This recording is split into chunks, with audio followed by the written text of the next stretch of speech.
जय हिंद साथियों। बहुत ही महत्वपूर्ण यूनिट है आपके लिए।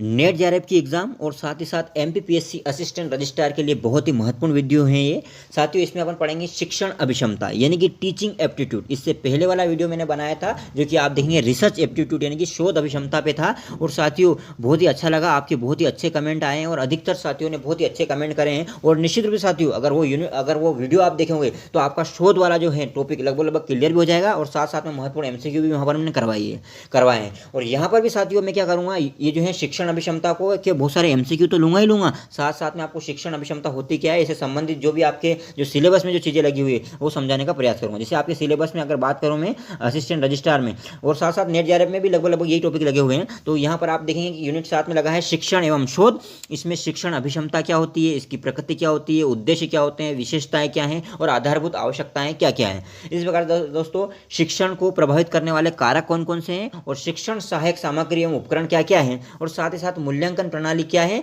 और इससे पहले मैं पढ़ा चुका हूं, अगर आपने अभी तक वीडियो नहीं देखा है तो देख ले। शोध, उसका अर्थ, विशेषताएं और प्रकार और शोध में नैतिकता। साथियों न सिर्फ मैंने उसमें देखेंगे उस वीडियो में न सिर्फ मैंने एमसीक्यू कराए हैं बल्कि लगभग लगभग सभी बातें जो हैं जो आपके एग्जाम की दृष्टि से महत्वपूर्ण सभी आपको बता दी है ब्रीफ में। तो आप जरूर जाकर वीडियो देख लें। ठीक है साथियों। तो साथियों अब हम बात करते हैं कि ये शिक्षण अभिक्षमता वैसे होती क्या है, उसके बाद में आगे इसके एमसीक्यू सोल्व करेंगे। तो शिक्षण अभिक्षमता से मतलब देखो, शिक्षण आप समझते हो शिक्षण क्या है। शिक्षण एक प्रकार की प्रक्रिया है साथियों जिसमें क्या करते हैं, एक जो शिक्षक रहते हैं है ना, शिक्षक रहते हैं वे विद्यार्थियों का कुछ सिखाने का काम करते थे, ये होता है शिक्षण। लेकिन शिक्षण अभिक्षमता क्या है, इसे बोलते हैं टीचिंग एप्टीट्यूड। तो साथियों जब किसी व्यक्ति में शिक्षण प्रदान करने की क्षमता होती है या अभिक्षमता होती है, इस प्रकार का एप्टीट्यूड होता है, तो उसे अपन बोलते हैं शिक्षण अभिक्षमता। यानी कि साथियों कहने का मतलब ये है कि अभिक्षमता से आशय है एक निश्चित प्रकार के कार्य को करने की क्षमता। पहले अभिक्षमता शब्द को समझेंगे। अभिक्षमता शब्द का मतलब होता है, अभिक्षमता यानी कि जो एप्टीट्यूड है, इससे आशय है कि निश्चित प्रकार के कार्य को करने की क्षमता। और जब बात करें अभिक्षमता को हम शिक्षण से जोड़ देते हैं, शिक्षण अभिक्षमता यानी कि शिक्षण को प्रदान करने की आपकी जो क्षमता है उसी को बोलते हैं अपन शिक्षण अभिक्षमता या आप कह सकते हैं टीचिंग एप्टीट्यूड। समझ में आ रहा है। और साथियों एक और बात बता दूं, ये जो होती है ना अभिक्षमता, ये जन्मजात प्रकृति की होती है, न कि कुछ प्राप्त की गई या सीखी गई। यानी कहने का मतलब ये है कि ये जन्मजात प्रकृति की होती है ना, बाद में सीखी गई है इस प्रकार की नहीं रहती। हाँ लेकिन इसमें बहुत सारी चीज़ें जोड़ देते हैं, बाद में भी कुछ उसमें अपन जो है सुधार कर सकते हैं उसमें। लेकिन अभिक्षमता सामान्यतः ऐसा माना जाता है कि ये जन्मजात रहती है। जैसे अपन देखा होगा ना, किसी किसी में वो इस प्रकार की एक एप्टीट्यूड रहता है, किसी को गाने का एक वो रहता है, किसी गाने की अभिक्षमता है तो वो जन्मजात रहती है। किसी का गला बहुत अच्छा है ना, किसी को नाचने का वो रहता है, तो शुरुआत से जो रहता है ये एप्टीट्यूड की ये जन्मजात प्रकृति की होती है। अभिक्षमता समझ में आ रहा है आपको। तो अभिक्षमता समझ में आया आपको। तो अभिक्षमता क्या है, एक निश्चित प्रकार के कार्य करने की क्षमता होती है। और अगर बात करें शिक्षण अभिक्षमता, तो जब एक निश्चित प्रकार का कार्य जब शिक्षा के क्षेत्र में हो तो उसे अपन क्या कहेंगे, शिक्षण अभिक्षमता। समझ में आ गया होगा आपको। ठीक है साथियों। तो हम कह सकते हैं ये प्राय जन्मजात होती है, यही बता दिया मैंने। और पुनः सुन ले, किसी काम को करने की काबिलियत को उस व्यक्ति की योग्यता या अभिक्षमता कहा जाता है। और ये योग्यता या अभिक्षमता कभी अगर शिक्षा के क्षेत्र में हो तो उसे हमें शिक्षण योग्यता या शिक्षण अभिक्षमता कह सकते हैं। समझ में आया साथियों। तो ये आपको बिल्कुल समझ में आ गया है। शिक्षण क्या है, शिक्षण शिक्ष धातु से बना है और अंग्रेजी में इसे टीचिंग बोलते हैं। ठीक है। और इसका मतलब होता है वो सीख देना या सिखाना होता है। ठीक है साथियों। एक और बात बता दो साथियों, शिक्षण जो होता है ना, जो शिक्षण होता है साथियों उसकी दो प्रकार से होता है। इसका संकुचित अर्थ भी होता है और एक व्यापक अर्थ भी होता है। देखो व्यापक अर्थ से मतलब ये है साथियों, आपको देखा होगा, व्यापक अर्थ से मतलब ये है कि शिक्षण वह प्रक्रिया है जिसमें कोई व्यक्ति दूसरे व्यक्ति अथवा व्यक्ति समूह को कुछ बातों का ज्ञान प्रदान करता है। और शिक्षण एक व्यापक प्रक्रिया भी है जिसमें व्यक्ति अपने समीप के वातावरण के घटकों जैसे परिवार, मित्र, पड़ोसी, शिक्षक आदि से जन्म से मृत्यु तक कुछ न कुछ सीखता रहता है। इसे अपन बोलते हैं व्यापक प्रक्रिया। यानी कि साथियों न सिर्फ आप देखेंगे जब स्कूल में जाकर के या कॉलेज में जाकर के अपन जब शिक्षण का कार्य करते हैं है ना, या पढ़ने का कार्य करते हैं, तो वो एक संकुचित अर्थ है शिक्षण का। समझ में आ रहा हो। लेकिन शिक्षण का व्यापक अर्थ क्या है, हम घर से, परिवार से, मित्रों से जो कुछ सीखते हैं वो व्यापक अर्थ है। समझ में आ गया आपको। तो शिक्षण के दो अर्थ समझ में आते हैं, एक व्यापक अर्थ और एक संकुचित अर्थ। संकुचित अर्थ यानी कि जब विद्यालय में या फिर कॉलेज में जाकर हम पढ़ते हैं तो वो संकुचित अर्थ के रूप में शिक्षण है। और जब हम किसी परिवार के किसी लोगों से, मित्रों से, पड़ोसियों से कुछ सीखते हैं तो वो क्या कहलाता है, शिक्षण का व्यापक अर्थ कहलाता है। ठीक है साथियों। तो ये आपको समझ में आ ही गया होगा। ठीक है साथियों। तो बहुत ही महत्वपूर्ण बात मैंने बता दी आपको। ठीक है। अब आगे इसमें कुछ एमसीक्यू सोल्व करते हैं, उसके बाद में फिर कुछ और बताऊंगा मैं आपको। ठीक है साथियों। आगे बढ़ते हैं। जैसे पहला आपका एमसीक्यू है साथियों, यहाँ पर आप देखेंगे बहुत ही महत्वपूर्ण एमसीक्यू है। आप सभी से निवेदन है कि अगर अभी तक आपने हमारे यूट्यूब चैनल को सब्सक्राइब नहीं किया तो जरूर कर लें। बहुत ही महत्वपूर्ण आपको मैं बताने वाला हूँ साथियों। आपके इस वीडियो में मूल्यांकन जो है वो भी लगा हुआ है। तो देखो मूल्यांकन क्या होता है, तो यहाँ पर मूल्यांकन से संबंधित एमसीक्यू अपन सोल्व करेंगे कि मूल्यांकन का क्षेत्र है तो साथियों बहुत ही महत्वपूर्ण है, मूल्यांकन का क्षेत्र है। बताओ मूल्यांकन का क्षेत्र सीमित है, असीमित है, संकुचित है या व्यापक है? तो साथियों आपको बता दूं, एक होता है मापन और एक होता है मूल्यांकन। समझ में आ रहा है आपको? एक होता है मापन और एक होता है मूल्यांकन। तो साथियों मापन जो है एक छोटा, आप कह सकते हो छोटा क्षेत्र इसका सीमित रहता है, लेकिन मूल्यांकन का जो क्षेत्र है साथियों, ये मूल्यांकन का क्षेत्र क्या होता है? व्यापक होता है। और मूल्यांकन का अर्थ ही होता है मूल्य का अंकन करना। मूल्यांकन का अर्थ क्या है? मूल्य का अंकन करना। और यह मूल्य निर्धारण की प्रक्रिया है जो मापन की अपेक्षा क्या होती है? अधिक व्यापक होती है। यानी कि साथियों अगर आप बात करें मापन जो होता है ना, मापन तो अपन सिंपल से माप लेते हैं कि भाई शक्कर कितनी, तो 1 किलो है, ठीक है, दूध कितना है तो 1 लीटर है ना, ये मापन है ना, ये चीज़ कितनी, आम कितने, तो 1 दर्जन है, ये मापन है। लेकिन साथियों मूल्यांकन जो होता है ये व्यापक होता है ना। इसमें आप उसकी तथ्यात्मक जानकारी यानी कि परिणात्मक और गुणात्मक दोनों चीज़ें लेकर चलते हैं। इनकी मूल्यांकन एक व्यापक प्रक्रिया है ना। जब मूल्यांकन होता है तो न सिर्फ अंकों को देखा जाता है बल्कि उसकी बहुत सारी चीज़ें देखी जाती है ना। जैसे मापन में तो अपन किसी, माना किसी, सोचो कि अगर किसी के हिंदी विषय में 90 अंक आए, तो 90 अंक आए ये क्या है? सिर्फ उसका मापन है। लेकिन आप देखेंगे कि बहुत सारी चीज़ें मूल्यांकन में क्या होगा, उसका न सिर्फ पढ़ना देखा जाएगा बल्कि उसका व्यवहार है ना, उसका हर प्रकार से वो कैसे सीख रहा है ना, उसकी योग्यता कैसे क्या है ना, किन चीज़ों को किस प्रकार से ले रहा है ना, तो बहुत सारी चीज़ों को, यानी कि जब आप मूल्यांकन जब करते हैं ना, उसके मूल्य का जब अंकन करते हैं तो बहुत सारी चीज़ों को देखकर करते हैं, ठीक है, व्यापक रूप से करते हैं। लेकिन मापन सिर्फ एक अंकों वाली पद्धति होती है। समझ में आया आपको? मापन और मूल्यांकन में कुछ मूलभूत अंतर मैंने आपको बताया है, ठीक है साथियों। तो मूल्यांकन प्रणाली समझ में आई? तो मूल्यांकन में क्या होता है? छात्र की रुचि, अभिरुचि, मानसिक योग्यता, व्यक्तित्व के संपूर्ण पक्षों की जांच की जाती है। समझ में आ रहा साथियों? लेकिन मापन में ऐसा नहीं किया जाता। मापन में सिंपल सा सिर्फ वो माप बताई जाती है। लेकिन मूल्यांकन में आप देखेंगे कि मूल्यांकन में छात्र की रुचि, अभिरुचि, मानसिक योग्यता तथा आप देखेंगे जो उसके व्यक्ति के संपूर्ण पक्षों की क्या करती है? जांच की जाती है साथियों, ठीक है। समझ में आ रहा है साथियों आपको? तो ठीक है साथियों आगे बढ़ते हैं अपन। अब एक ये मूल्यांकन की बात तो बताई दी आपको मैंने। अब यहाँ पर जैसे क्वेश्चन आया है कि मूल्यांकन का क्षेत्र क्या है, तो अब आप बताओ मूल्यांकन का क्षेत्र कैसा होगा? सीमित होगा कि असीमित होगा कि संकुचित होगा कि व्यापक होगा? साथियों यहाँ पर मूल्यांकन का क्षेत्र क्या होगा? व्यापक होगा, ठीक है साथियों, व्यापक होगा। आगे बढ़ते हैं साथियों। अगला क्वेश्चन है मूल्यांकन को मापने की विधि है। मूल्यांकन को मापने की विधि कौन सी? मैंने अभी बताया। देखो न सिर्फ परिमाणात्मक बल्कि गुणात्मक भी होता है, ठीक है, मात्रात्मक नहीं होता है बल्कि गुणात्मक भी होता है। तो यहाँ पर कौन सी विधि हो जाएगी? दोनों विधि है ना। मूल्यांकन को मापने के लिए गुणात्मक भी होता है और परिमाणात्मक भी होता है, यानी कि मात्रात्मक भी होता है और गुणात्मक भी होता है। तो यहाँ पर आपका उपयुक्त तो दोनों यहाँ पर आंसर आ जाएगा, ठीक है साथियों। आगे बढ़ते हैं। अगला क्वेश्चन है आपके समक्ष, आगे करते रहें साथियों।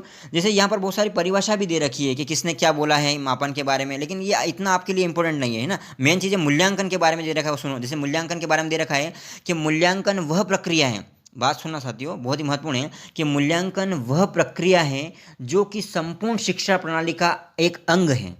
मूल्यांकन वह क्रमिक प्रक्रिया है जो कि संपूर्ण शिक्षा प्रणाली का एक अंग है जो शिक्षा के उद्देश्यों से घनिष्ठ रूप से संबंधित है। यह कथन किस में आया है? तो साथियों ये कोठारी आयोग ने कहा है। ध्यान रखना, वेरी इंपॉर्टेंट है। मैं एक एक ऑप्शन बोलूँगा साथियों, तो देर होगी, इसलिए मैं डायरेक्ट आंसर बोल रहा हूँ। आप चारों ऑप्शन पहले स्किप करके मतलब वीडियो को रोक करके देख लें और फिर उसका आप आंसर देने का प्रयास करें। और फिर मैं बता दूँ कि यहाँ पर जो आंसर है वो क्या है? कोठारी आयोग। यानी कि किसने कहा है कि मूल्यांकन वह क्रमिक प्रक्रिया है जो कि संपूर्ण शिक्षा प्रणाली का एक अंग है जो शिक्षा के उद्देश्यों से घनिष्ठ रूप से संबंधित है। तो ये कहा है आपके कोठारी आयोग ने, ठीक है। आपको बताइए कोठारी आयोग कब आया था? 1964-66 में आया था। मैंने नवीन शिक्षा नीति भी पढ़ा दी है, आप जरूर देखें वो वीडियो अगर नहीं देखा है, बहुत ही महत्वपूर्ण है और उस पर भी बहुत अच्छी प्रतिक्रिया आई आप सभी लोगों की। उसके लिए आप सभी का बहुत बहुत धन्यवाद, ठीक है साथियों। अब देखो मूल्यांकन के क्षेत्र अगला है। मूल्यांकन के क्षेत्र से हमारा तात्पर्य उन क्षेत्रों से हैं जिनमें व्यवहारगत परिवर्तन हो सकते हैं। यह विचार किसका है? तो आपको बताना है ये विचार किसका है। तो साथियों यहाँ पर 2-3 ऑप्शन दे रखे हैं, नन का, गुड्डे का, कोठारी आयोग का या R.S. वर्मा का। तो साथियों ये जो कथन है ये R.S. वर्मा का। R.S. वर्मा ने क्या कहा है? सिंपल सी बात कही, ध्यान रखना, व्यवहार में परिवर्तन की बात करिए। उन्होंने कहा है कि मूल्यांकन के क्षेत्र से हमारा तात्पर्य उन क्षेत्रों से हैं जिनमें व्यवहारगत परिवर्तन हो सकते हैं, ठीक है साथियों। बहुत ही महत्वपूर्ण क्वेश्चन था ये। अगला क्वेश्चन आपके समक्ष ध्यान देंगे। अगला क्वेश्चन है साथियों, अच्छा एक और बात है यहाँ पर महत्वपूर्ण ये है कि दबाव को कम करने एवं परीक्षाओं में सफलताओं के लिए, दबाव को कम करने एवं परीक्षाओं में सफलता के लिए क्या आवश्यक है? आप सोचो आजकल विद्यार्थी है ना परीक्षाओं को लेकर बहुत ज़्यादा दबाव में रहते हैं, प्रेशर में रहते हैं। तो इसको कम करने के लिए और परीक्षाओं में सफलता के लिए क्या आवश्यक है? तो साथियों आपको बताना है कि कम अवधि की परीक्षाओं में की जाए, क्या इससे हो सकता है? या विद्यालय शिक्षा के विभिन्न चरणों में परीक्षाओं का आयोजन किया जाए, या वार्षिक या अर्धवार्षिक परीक्षाएं आयोजित की जाए, या विभिन्न प्रवेश परीक्षाओं के लिए विभिन्न एजेंसियों की स्थापना की जाए। तो साथियों इसमें सबसे सटीक आंसर ये है कि कम अवधि की परीक्षाओं में अंतरण किया जाए। यानी कि साथियों जब कम अवधि की परीक्षा होती है ना तो विद्यार्थियों पर दबाव कम रहता है, ठीक है। पता चला 3 घंटे की परीक्षा दबाव ज़्यादा रहेगा, है ना। अगर जैसे 15 मिनट की, 20 मिनट मिनट की या आधे घंटे की, 1 घंटे की जब परीक्षा दबाव कम रहता है तुरंत जो है इस प्रकार से, तो यहाँ पर इसका आंसर सटीक रहेगा कम अवधि की परीक्षाओं में अंतरण, यानी कि दबाव को कम करने एवं परीक्षाओं में सफलता के लिए आवश्यक है कम अवधि की परीक्षाओं में अंतरण, है ना। अब नई शिक्षा नीति में इस पर बात भी हो रही है कि अपन मूल्यांकन को एक अलग प्रकार से डिसाइड करें। अगला क्वेश्चन है साथियों कि मूल्यांकन द्वारा कौन सा कार्य किया जाता है। वेरी इंपॉर्टेंट है साथियों, मूल्यांकन द्वारा कौन सा कार्य किया जाता है, बताओ मूल्यांकन से क्या किया जाता है। तो यहाँ पर आंसर ही बता रहा हूँ डायरेक्ट में कि शिक्षक क्या करता है, छात्र के व्यक्तित्व के विभिन्न आयामों का पता लगाते हैं। मैंने पहले बताया कि मूल्यांकन का मतलब सिर्फ ये नहीं है कि मापन करना, है ना, सिर्फ अंक बता देना कि भैया इसकी हिंदी में 100 में से 90 आया, नहीं साथियों। मूल्यांकन का मतलब है कि छात्र की रुचि किस में है, अभिरुचि किस में है, मानसिक योग्यता कैसी है, व्यक्तित्व के संपूर्ण पक्षों की जाँच करना है मूल्यांकन। तो साथियों यहाँ पर शिक्षक क्या करते हैं, छात्र के व्यक्तित्व के विभिन्न आयामों का पता लगाते हैं। तो जब आप चारों ऑप्शन पढ़ना, क्योंकि मैं चारों ऑप्शन पढ़ूंगा समझ ज़्यादा लगेगा, आप पढ़ लेना, लेकिन इसका आंसर जो बता रहा हूं वो है शिक्षक छात्र के व्यक्तित्व के विभिन्न आयामों का पता लगाते हैं, यही मूल्यांकन का कार्य है। ठीक है, अगला क्वेश्चन है साथियों, अगला क्वेश्चन ध्यान सुनेंगे। अगला है मनोविश्लेषणात्मक प्रणाली के जन्मदाता कौन है। साथियों आपको सभी को पता है जो मनोविश्लेषणात्मक है ना, इसके जो जन्मदाता है वो फ्रायड है। बिल्कुल याद रख लेना, रट लेना अगर आपको नहीं याद है तो। मनोविश्लेषणात्मक प्रणाली के जन्मदाता कौन है, फ्रायड है। ये बहुत ही महत्वपूर्ण है साथियों। ठीक है, कुछ महत्वपूर्ण, इसमें कुछ क्वेश्चन मैं छोड़ भी रहा हूँ, इसलिए छोड़ रहा हूँ कि वो महत्वपूर्ण नहीं है आपके लिए ना, तो आप उस पर भी ज़्यादा विचार ना करें। ठीक है, महत्वपूर्ण भी नहीं है और वो जिसे वो ज़्यादा आपके जो हैं इससे रिलेटेड नहीं है, आपका जो सिलेबस है ना उससे रिलेटेड नहीं है, इसलिए उनको नहीं ले रहा हूँ मैं। यहाँ कुछ बहुत गलत दे दिए इन बहुत सारी किताबों में, तो वो नहीं ले रहा हूँ।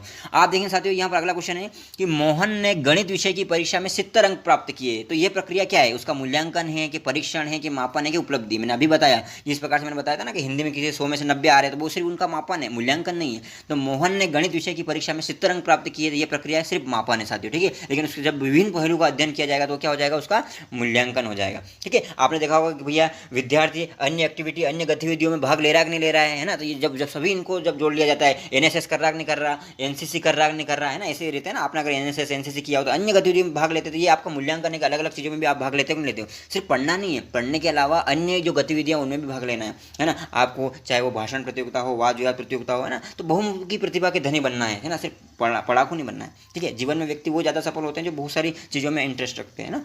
ठीक है, आप पर्टिकुलर एक क्षेत्र में अच्छा इंटरेस्ट रखिए और अच्छा कार्य करिए, लेकिन आपके साथ साथ में अन्य गतिविधियों पर भी ध्यान बिल्कुल होना चाहिए साथियों। ठीक है साथियों, आगे बढ़ते हैं। अगला क्वेश्चन है आपका, सतत तथा व्यापक मूल्यांकन पर जोर दिया गया है। वेरी इंपॉर्टेंट क्वेश्चन है साथियों, सतत तथा व्यापक मूल्यांकन पर जोर दिया है नई शिक्षा नीति में।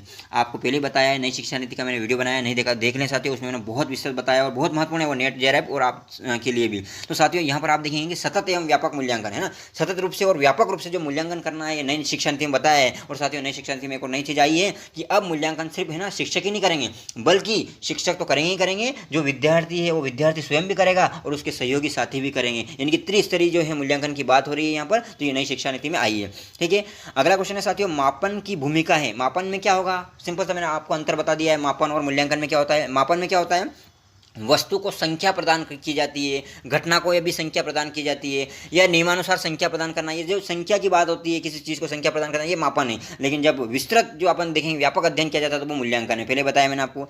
जैसे एक और यहाँ पर क्वेश्चन आया है, बहुत ही महत्वपूर्ण क्वेश्चन है साथियों, यहाँ देखना कि मूल्यांकन क्या बोल रहा है, मूल्यांकन से संबंधित बहुत महत्वपूर्ण क्वेश्चन है कि मूल्यांकन का उद्देश्य है। तो मूल्यांकन के यहाँ बहुत सारे उद्देश्य दे रखे साथियों, लेकिन इसका जो आंसर है वो आंसर आप देख लेंगे। आंसर इसका ये है, आप पढ़ लेंगे ध्यान से कि क्या क्या दिया है, लेकिन इसका जो आंसर है वो है उत्पादक जीवन जीने के लिए शिक्षा की किस सीमा तक तैयार कर पाइए का आप देखेंगे पुष्टि पोषण प्रदान करना। यानी कि साथियों आपने जो विद्यार्थियों को जो शिक्षा देने दी है या शिक्षा दे रहे हैं तो वो किस सीमा तक उनको तैयार कर पाइए, ये जांचना ही मूल्यांकन है। समझ में आ रहा है आपको। मूल्यांकन का मतलब ये होता है कि आप जो शिक्षा प्रदान कर रहे हैं बच्चों को या विद्यार्थियों को या शोधार्थियों को, वो शिक्षा किस सीमा तक जो है उनको तैयार कर पाइए, ये जांचना, ये प्रतिपोषण करना ही क्या है, मूल्यांकन का उद्देश्य है। ठीक है साथियों, बहुत ही महत्वपूर्ण क्वेश्चन था ये।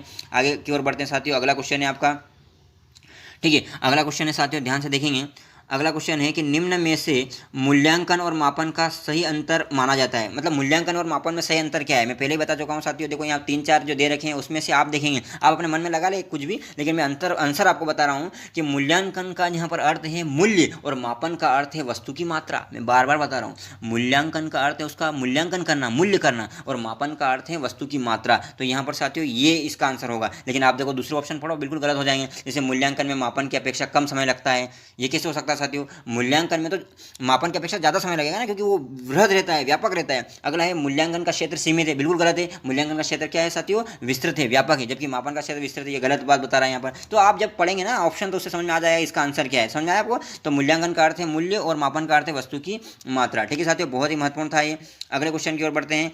अगला क्वेश्चन है साथियों यहाँ पर आपका, ठीक है, आप ये बताओ, आपने सेमेस्टर प्रणाली से भी परीक्षा दी होगी, आपने वार्षिक पद्धति से भी परीक्षा दी होगी, तो आपको ये बताना है कि सर्वाधिक प्रभावी मूल्यांकन पद्धति कौन सी है।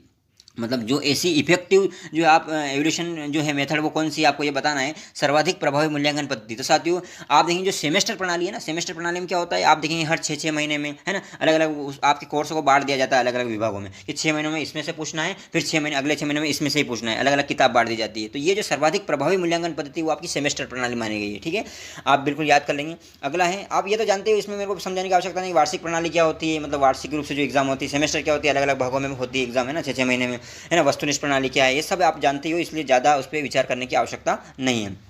और सपुस्तक परीक्षा प्रणाली आप सभी ने कोविड में देखा होगा, सपुस्तक परीक्षा प्रणाली पर आपने ध्यान दिया होगा। कोविड में क्या हुआ था, अधिकतर लोगों ने घर पर ही बैठ करके जो है एक प्रकार से देखा देखी करके और पूरी कॉपी भर के ये वहाँ जमा करवा दी थी, आपने बताया, और आपका मूल्यांकन हुआ था। ये उसे बोलते हैं सपुस्तक परीक्षा प्रणाली, है ना। और कई बार तो बहुत सारे देश में ऐसा भी हो रहा है कि आपको एग्जाम के समय गाइड आपके सामने रखी होती है और आपको वहाँ पर जो है देख कर ही मतलब आंसर लिखना होता है। लेकिन साथियों जिसने कभी पढ़ा ही नहीं है ना, फिर वहाँ भी उत्तर ढूंढना बड़ा मुश्किल हो जाता है, आपके सामने किताब भी हो तो भी। तो ये बहुत सारी प्रणाली है, इसके बारे में ज़्यादा डिस्कस नहीं करेंगे तो समय ज़्यादा हो जाएगा। आगे बढ़ते हैं, यहाँ पर सर्वाधिक उपयुक्त कौन सी मानी गई है, तो सेमेस्टर प्रणाली सर्वाधिक उपयुक्त मानी गई है। आगे बढ़ते हैं साथियों, ये महत्वपूर्ण है आपका क्वेश्चन कि मूल्यांकन की एक विशेषता है। मूल्यांकन की एक विशेषता क्या है साथियों, तो देखो यहाँ पर 3-4 दे रखी है। तो मूल्यांकन एक सामाजिक प्रक्रिया है, बिल्कुल साथियों, मूल्यांकन एक सामाजिक प्रक्रिया है ना। बहुत सारे मूल्यांकन व्यक्ति का सिर्फ यही नहीं होता है कि मतलब वहाँ पर होगा स्कूल कॉलेज में, बल्कि उसका सामाजिक क्षेत्र में भी मूल्यांकन होता है। तो मूल्यांकन एक सामाजिक प्रक्रिया है। मूल्यांकन अधिगम प्रक्रिया को निर्देशित करता है, बिल्कुल सीखने की प्रक्रिया को क्या करता है, निर्देशित करने का काम करता है। सोचो आप, अगर आपका मूल्यांकन होगा, जैसे आप फीडबैक देते हो ना कि सर बहुत अच्छा वीडियो बनाया, बहुत अच्छा लगा सर, आपने बताया सब समझ में आ गया, तो इससे मेरा भी मूल्यांकन होता है और इससे मैं भी सीखता हूँ और निश्चित रूप से आपको सिखाने के लिए प्रेरित होता हूँ। तो मूल्यांकन क्या है, अधिगम प्रक्रिया को निर्देशित करता है। और मूल्यांकन छात्र की सफलता तथा असफलता से अवगत भी कराता है, बिल्कुल पता चलता है ना कि भाई कोई सफल हो रहा है, असफल हो रहा है, मूल्यांकन से ही तो पता चलता है। ठीक है, आगे बढ़ते हैं साथियों, बहुत ही महत्वपूर्ण है कि मूल्यांकन के महत्वपूर्ण बिंदु क्या है। तो साथियों आपको पता है शैक्षिक उद्देश्य, है ना, शैक्षिक उद्देश्य भी होते हैं मूल्यांकन के, अधिगम अनुभव भी होते हैं ना, अधिगम यानी कि सीखने के अनुभव भी होते हैं, और व्यवहार में परिवर्तन करना भी होता है। तो ये सभी इसके उपरोक्त सभी क्या है, महत्वपूर्ण बिंदु हैं। ठीक है, ये तो कुछ सवाल तो ऐसे होंगे जो आपको है ना देखकर ही समझ में आ जाएगा इसका आंसर क्या होगा। और कई बार साथियों ऐसे ऑप्शन रहेंगे जहाँ आपको समझ में आएगा कि यार इसका आंसर ये भी हो सकता है, ये भी हो सकता है, लेकिन वहाँ पर ज़्यादा जो सटीक है वो आंसर आपको देने का प्रयास करना है। अब साथियों यहाँ पर क्वेश्चन है कि निम्न में से मूल्यांकन का कार्य नहीं है, मूल्यांकन का कार्य कौन सा नहीं है। तो जैसे पहला है छात्रों में एकता का निर्माण करना। तो छात्रों में एकता का निर्माण करना सीधे सीधे मूल्यांकन कार्य नहीं है, ठीक, मूल्यांकन का कार्य नहीं है। लेकिन बाकी देखो आप, जैसे शिक्षण मापदंड निर्धारित करना बिल्कुल है, छात्र की मानसिक स्थिति का अध्ययन करना बिल्कुल है, और छात्र की विषयगत कमजोरी की जानकारी प्राप्त करना, ये सभी क्या है, ये मूल्यांकन का कार्य है। लेकिन जो छात्रों में एकता का निर्माण करना, यानी कि आप जब चारों ऑप्शन पढ़ेंगे तो ये आपको बिल्कुल थोड़ा अलग दिखेगा, तो ये इसका आपका आंसर हो जाएगा। इस प्रकार से आपको आंसर निकालना है। ठीक है साथियों, अगला आपका जो क्वेश्चन है, ध्यान देंगे, बहुत ही महत्वपूर्ण क्वेश्चन है कि यहाँ पर आपको बताया कि उपयुक्त शिक्षा पद्धति कौन सी है। समझ में आ रहा है, उपयुक्त शिक्षा पद्धति कौन सी, ये आपको बताना है। तो पुस्तक आधारित पद्धति है क्या, या स्मरण आधारित पद्धति है क्या, या खेलकूद आधारित पद्धति है, या सभी का मिला जुला रूप। तो साथियों यहाँ पर ऐसा बताया है कि देखो, है ना, आपकी शिक्षा पद्धति ऐसी होनी चाहिए जो हर प्रकार की जो शिक्षा की जो मेथड है उन सभी का यूज़ करके विद्यार्थियों को अधिकतम अधिक सीखने को लिए प्रेरित करें। तो यानी कि सभी का जो मिला जुला रूप जो रहता है ना, वो सबसे उपयुक्त पद्धति मानी गई है। तो यहाँ पर आप वो कर ही लेंगे। ठीक है, आगे बढ़ते हैं साथियों, एक शिक्षक का प्राथमिक कर्तव्य क्या है। तो साथियों आप यहाँ जब 3-4 ऑप्शन पढ़ेंगे तो आपको ऐसा लगेगा यार हो सकता है यार ये भी है, लेकिन आपको बताना है प्राथमिक कर्तव्य, नहीं इसमें सबसे ज़्यादा वैलिड क्या हो सकता है। तो साथियों यहाँ पर अपन देखेंगे इसका आंसर आएगा कि अपने शैक्षणिक दायित्वों का सफल रूप से निर्वहन करना। और यही नहीं कर रहे हैं आजकल बहुत सारे शिक्षक, कहते हुए मेरे को बड़ा हो रहा है। आप देखेंगे बहुत सारे, पहली बात मैं सभी का नहीं बोल रहा हूँ, बहुत सारे टीचर बहुत अच्छे हैं, लेकिन बहुत सारे टीचर आप देखेंगे, अधिकतर टीचर ऐसे हैं जो अपने शैक्षणिक दायित्वों का सफल निर्वहन ही नहीं कर रहे हैं। बहुत सारे टीचर तो ऐसे भी देखे हैं मैंने बहुत सारे क्षेत्र में जो कि विद्यालय में नहीं जाते और विद्यालय में कोई टाइम टेबल ही नहीं उनका जाने का। तो साथियों एक शिक्षक का जो प्राथमिक कर्तव्य है, वो पहला कर्तव्य है अपने शैक्षणिक दायित्वों का सफल रूप से निर्वहन करना है साथियों। ठीक है, अगर आप भी शिक्षक बनो, आप जिस भी पद पर जाओ, तो आपसे मेरा निवेदन है कि आप अपने जो भी पद मिला है उसका दायित्व का सफल रूप से निर्वहन जरूर करें साथियों। ठीक है, क्योंकि आप अगर पढ़े लिखे हैं, आगे बढ़े हैं और उसके बाद भी अगर आप मक्कारी करेंगे तो ये सही नहीं होगा, है ना, फिर आप में और पढ़े लिखे में कोई अंतर नहीं है। अगला क्वेश्चन है साथियों, एक अच्छे पाठ्यक्रम की क्या विशेषता है। तो इसमें हो सकता है आपको बहुत सारी चीज़ें देखने को मिलेगी, यार ये भी हो सकता है, ये भी हो सकता है, लेकिन आपको महत्वपूर्ण बताना है। मैं बार बार बात नहीं करूँगा इस बात में। तो एक अच्छे पाठ्यक्रम की विशेषता क्या होगी साथियों, देश की संस्कृति के अनुरूप होना चाहिए। मतलब एक अच्छा पाठ्यक्रम वही होगा जो देश की संस्कृति के अनुरूप हो। इसलिए साथियों आप देखेंगे अभी नई शिक्षा नीति आई है, इसमें जो पाठ्यक्रम जो है बनाने की बात हो रही है, जो एनसीईआरटी जो बनाएगी, तो साथियों आप ये देखेंगे देश की संस्कृति के अनुरूप बनाने की बात हो रही है। ठीक है, तो बहुत ही महत्वपूर्ण है साथियों ये क्वेश्चन भी आपके लिए। ठीक है साथियों, आगे बढ़ते हैं अगला क्वेश्चन की ओर।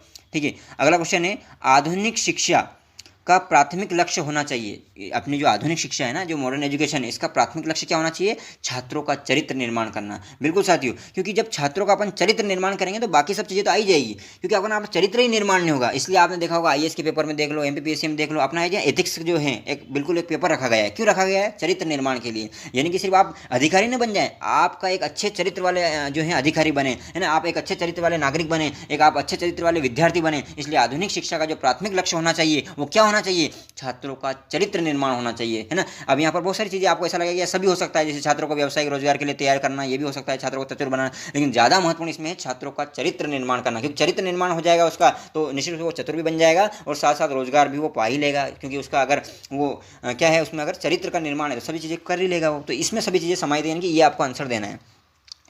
अगला क्वेश्चन है साथियों कि किसी विषय में विद्यार्थियों की अभिरुचि बढ़ाने के लिए अध्यापकों को चाहिए कि वह, देखो साथियों यहाँ पर इस प्रकार के क्वेश्चन भी बहुत पूछे जाते हैं, क्योंकि यहाँ पर ये चेक किया जाता है कि अगर आप शिक्षक बन जाओ, आप प्रोफेसर बन जाओ, है ना, तो आप क्या, या फिर आप रजिस्ट्रार भी बन गए, है ना, तो आपके अंडर में जो भी ये आप कह सकते हैं प्रोफेसर हैं, तो एक टीचर किस प्रकार से करना चाहिए, है ना, टीचिंग किस प्रकार से करना चाहिए, शिक्षण किस प्रकार से करना चाहिए, इसको जांचने के लिए। तो किसी विषय में विद्यार्थियों की अभिरुचि बढ़ाने के लिए अध्यापक को क्या चाहिए, अगर टीचर हो और विद्यार्थियों की अभिरुचि बढ़ाना है तो आप क्या करोगे, स्वयं कुछ चुनौतीपूर्ण कार्य निश्चित कर देंगे, या निर्णय लेने में विद्यार्थियों में शामिल करें, या शिक्षण में प्रयत्न त्रुटि विधि अपनाएं, या विषय की नई नई अध्यापन विधियां अपनाएं। तो साथियों यहाँ पर सटीक आंसर आपका होगा कि विषय की नई नई अध्ययन और अध्यापन की विधियां अपनाएंगे, ताकि उनकी रुचि क्या होगी, बढ़ेगी। जब नई नई चीज़ें आप लाएंगे, है ना, पढ़ाने में, तो उनकी रुचि क्या होगी, बढ़ेगी। समझ आ रहा साथियों।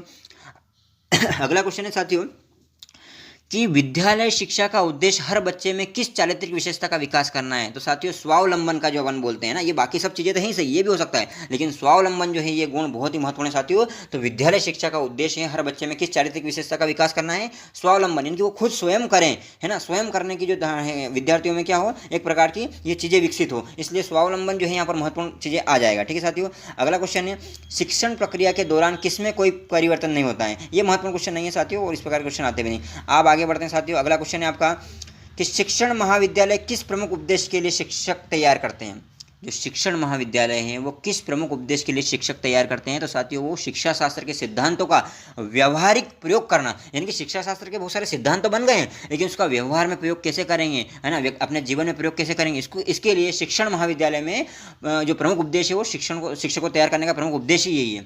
यानी कि शिक्षण महाविद्यालय में शिक्षक को तैयार करने का प्रमुख उद्देश्य है कि जो शिक्षा शास्त्र के जो सिद्धांत है उनको व्यवहार में कैसे लाएं, ये बताना। ठीक है साथियों, अगला क्वेश्चन है बहुत ही महत्वपूर्ण क्वेश्चन है, आप ये आसानी से कर सकते हैं। जैसे कि शाला कार्य में, है ना, स्कूलों में कॉलेजों में कौन सा दायित्व जो है शामिल नहीं है, शाला कार्य में, है ना, स्कूल के कार्य में कौन सा दायित्व शामिल नहीं है। जैसे कि आसपास की सफाई और स्वच्छता करना बिल्कुल शामिल है साथियों, आसपास की सफाई करना, स्वच्छता करना शाला कार्य में शामिल है। समय सारणी बनाना और काम बांटना ये भी शामिल है ना, दूसरों के शिक्षण का निरीक्षण करना ये भी शामिल है। लेकिन शुल्क या फीस इकट्ठी करना जो कि आजकल कर दे दिया गया है, ये शामिल नहीं है साथियों, है ना, ये शुल्क या फीस इकट्ठा करना, ये इनका या हिसाब रखना, ये काम जो है इसमें शामिल नहीं है। ठीक है साथियों, आगे बढ़ते हैं। अगला क्वेश्चन है साथियों कि छात्रों में आप शिक्षक के रूप में क्या सबसे अधिक पसंद करेंगे। बताओ, अगर आप शिक्षक हैं तो आप छात्रों में क्या अधिक पसंद करेंगे, छात्रों को नौकरी दिलाना, छात्रों के ज्ञान में वृद्धि करना, या छात्रों का सर्वांगीण विकास करना, या उपरोक्त सभी। देखो यहाँ पर उपरोक्त सभी भी हो सकता है, लेकिन साथियों इनमें सबसे सटीक है वो है छात्रों का सर्वांगीण विकास। और जब छात्र का सर्वांगीण विकास होगा साथियों तो अपने आप उसके ज्ञान में वृद्धि भी हो जाएगी और अपने आप उसको नौकरी भी मिल जाएगी। लेकिन यहाँ पर सबसे सटीक है यानी कि सर्वांगीण विकास, यानी कि आपको ऐसा ऑप्शन चुनना है साथियों जिसमें वो बाकी भी ऑप्शन समाहित हो जाए एक प्रकार से, जब अगर एक जैसे हो तो। ठीक है, तो आगे बढ़ते हैं साथियों, बहुत ही महत्वपूर्ण क्वेश्चन है। अब एक और बहुत अच्छी बात बताइए, आप देखो आपका विद्यार्थी झगड़ालू प्रवृत्ति का है, मतलब लड़ने वाला है, तो आप क्या करेंगे बताओ, उसको समझाएंगे कि ऐसा करना गलत है, या उसको डांटेंगे, या अन्य छात्रों को कहेंगे उससे नहीं झगड़ें, या उसे और उसके साथियों में मेल मिलाप करने का प्रयास करेंगे। तो साथियों इस प्रकार का जब रहते हैं ना ऑप्शन, तब आपको ये देखना होता है कि इसमें सबसे ज़्यादा सटीक कौन सा हो सकता है। जैसे आप ऊपर वाला भी ले सकते हो कि उसको समझाएंगे कि ऐसा करना गलत है, लेकिन साथियों उससे भी ज़्यादा महत्वपूर्ण है कि उसे और उसके साथियों को मेल मिलाप करने के प्रयास करेंगे। उसमें मतलब उसको और उसके साथियों में मेल मिलाप करने का कार्य है यहाँ पर ज़्यादा महत्वपूर्ण हो जाता है ना। तो ये यहाँ पर उत्तर हो जाएगा। ठीक है साथियों, अगला है छात्रों के लिए महत्वपूर्ण है ना। तो ये ज़्यादा महत्वपूर्ण क्वेश्चन नहीं है, कोई मतलब भी नहीं इसका। आगे बढ़ते हैं साथियों, अगला है मान लीजिए कि कुछ विद्यार्थी अन्यों की तुलना में पाठ्य वस्तु को देर से समझते हैं, तो सर्वाधिक उपयुक्त क्या है। यानी कि साथियों जब आप टीचर हैं या आप प्रोफेसर हैं और आप पढ़ा रहे हैं और आपको पता चलता है वहाँ पढ़ाने के दौरान कि कुछ विद्यार्थी जो है ना अन्यों की तुलना में पाठ्य वस्तु को देर से समझ रहे, तो आप क्या करेंगे। सर्वाधिक उपयुक्त क्या हो सकता है उस समय। उन्हें कठोर दंड देना चाहिए क्या। देखो दंड देने वाली बात तो बिल्कुल भी जब भी कोई ऑप्शन में आया तो उसको हटा ही देना, कोई मतलब नहीं इन चीज़ों का। ठीक है, उनकी ओर ध्यान ही नहीं देना चाहिए, तो ये भी एक अच्छे शिक्षक को शोभा नहीं देता। उनको और ध्यान क्यों नहीं देंगे भैया। अगला है उनके अलग से पाठ्य वस्तु को समझाना चाहिए, मतलब उन्हें अलग से पाठ्य वस्तु को समझाना चाहिए अगर वो कमजोर है, ये आएगा क्या। या उनके अभिभावकों से बोलेंगे कि ट्यूशन करवाने के लिए कहना चाहिए, ट्यूशन करवाओ। नहीं साथियों, यहाँ पर आप भी समझ रहे हो कि सबसे अच्छा जो आंसर है वो है उन्हें अलग से पाठ्य वस्तु को समझाना चाहिए। अगला क्वेश्चन है साथियों कि विकलांग विद्यार्थियों के समुचित विकास के लिए, जो विकलांग विद्यार्थी है ना उनके समुचित विकास के लिए क्या करना चाहिए। उन्हें सामान्य विद्यार्थियों के साथ ही विशेष ध्यान देते हुए शिक्षा प्रदान करनी चाहिए। ध्यान देना साथियों, आप उनको अलग थलग नहीं करें। विकलांग विद्यार्थी यानी कि जो दिव्यांग विद्यार्थी है उनको आप अलग थलग नहीं करें, नहीं तो वो अकेला महसूस करेंगे, है ना। उनको सभी विद्यार्थियों के साथ, सामान्य विद्यार्थियों के साथ ही विशेष रूप से ध्यान देते हुए उन्हें समझाना चाहिए। बाकी ऑप्शन भी आप देख लेंगे, ज़्यादा देर हो जाएगी मैं एक एक समझाऊंगा। तो आगे बढ़ेंगे साथियों, अगला क्वेश्चन है कि प्रतिभाशाली विद्यार्थियों के सर्वांगीण विकास के लिए सर्वाधिक उपयुक्त हैं। यानी कि जो प्रतिभाशाली विद्यार्थी है उसके लिए क्या करेंगे। तो दोस्तों यहाँ पर उनके लिए करेंगे उनकी रुचि से संबंधित कार्य का अधिकाधिक अवसर प्रदान करना चाहिए। यानी कि अगर उनकी रुचि है किसी कार्य को करने में तो उनको अधिक से अधिक अवसर देना चाहिए। जैसे अन्य ऑप्शन भी देख लें आप कि उन्हें इच्छानुसार कक्षा में आने एवं अनुपस्थित रहने की सुविधा प्रदान करनी चाहिए। ये तो बिल्कुल नहीं होगा कि भैया अच्छे पढ़ने वाले हैं मतलब उनकी इच्छानुसार जाएँ होता है, ये थोड़ी होगा। अगला है उनसे अत्यधिक कठिन काम लेना चाहिए। ऐसा भी नहीं करना चाहिए कि ज़्यादा पढ़ने में तो बहुत सारा काम ले उनसे, है ना, ये भी नहीं होना चाहिए। मतलब उनकी रुचि के अनुसार करें, वो ज़्यादा ऑप्शन सही है। अगला है उन्हें यह अनुभव कराना चाहिए कार्य की नियमितता और अभ्यास से सफलता मिलती है। लेकिन इससे भी ज़्यादा वो ज़्यादा बेटर है, क्योंकि उसकी रुचि के अनुसार जब कार्य करेगा ना तो निश्चित रूप से साथियों आगे बढ़ेगा। आपसे भी मेरा निवेदन है कि आप भी अपनी रुचि के अनुसार, है ना, अपना प्रोफेशन चुने तो बहुत अच्छा रहेगा साथियों। जब आप क्या करेंगे अपने रुचि के अनुसार अपना व्यवसाय चुनेंगे तो निश्चित रूप से उसमें बहुत आगे बढ़ेंगे, क्योंकि आपकी रुचि भी रहेगी। ठीक है साथियों, आगे बढ़ते हैं।